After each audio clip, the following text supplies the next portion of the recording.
You know, it's images like these that remind us how special our environment really is. Today is the 50th anniversary of Earth Day. With the coronavirus, our daily routines and way of life have changed drastically, and it has affected our environment. These are several lessons we can take away on this Earth Day, and we want to show you the silver lining. News 8's Netta Runport joins us live with local environmental improvements. Netta.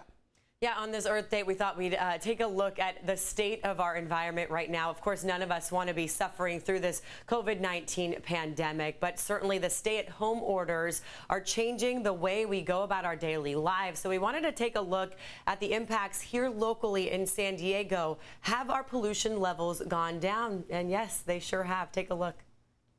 Taking a step outside these days can feel like such a breath of fresh air. That's because it actually is. While San Diegans are forced to get innovative in ways we never thought we'd have to, at least we're noticing a bit of improvement in emissions, according to San Diego County's air pollution control officer. I've been doing this for 38 years. I'm an eternal optimist. I think this is a good learning experience for us to know that we can do things differently. And it's the things we're doing differently by staying at home that means far fewer cars and trucks on the road, less ships, trains, and planes too. And Bob Card points out nitrogen dioxide, the stuff that turns the sky brownish and burns your eyes and lungs, is down by 26% during the peak commute in Chula Vista when you compare March this year to last year. Countywide, the measurement for diesel exhaust is down about 14%. It shows we can change and we can move that air pollution meter, the needle, I should say, downward quite a ways. And why that's important?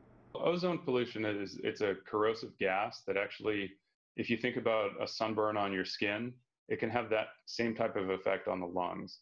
It can also cause cancer. The American Lung Association put San Diego 6th on the list for worst air in the U.S., with an average of 6 weeks of unhealthy air a year. So we do have room for improvement. Climate change is making it harder to clean up our air in terms of more extreme heat and extreme and catastrophic wildfires.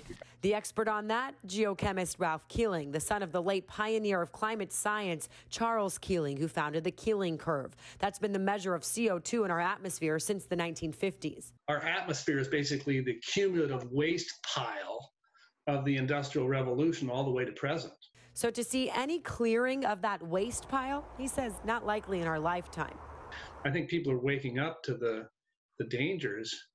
At the same time, we're emitting more than ever. So we're actually racing into this problem faster than ever. So we need to figure out how to put the brakes on.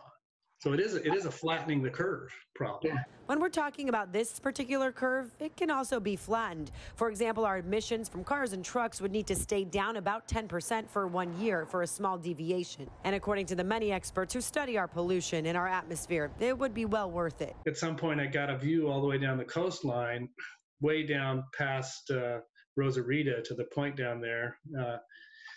And it was just so stunningly clear. It's like you could just touch it. I don't ever remember seeing there was not a particle in the air. So if you've already figured out how to make those Zoom meetings work for you and you have your in-home office all set up, then maybe it's worth thinking, could you continue to work this way? I think what this has shown us is that we actually can telework or telecommute, whatever you want to call it, and get the cars off the road and still be successful. Because when we're talking about life post-pandemic, some of this new norm may be less painful to embrace if we realize it is, in fact, beginning to clear the air.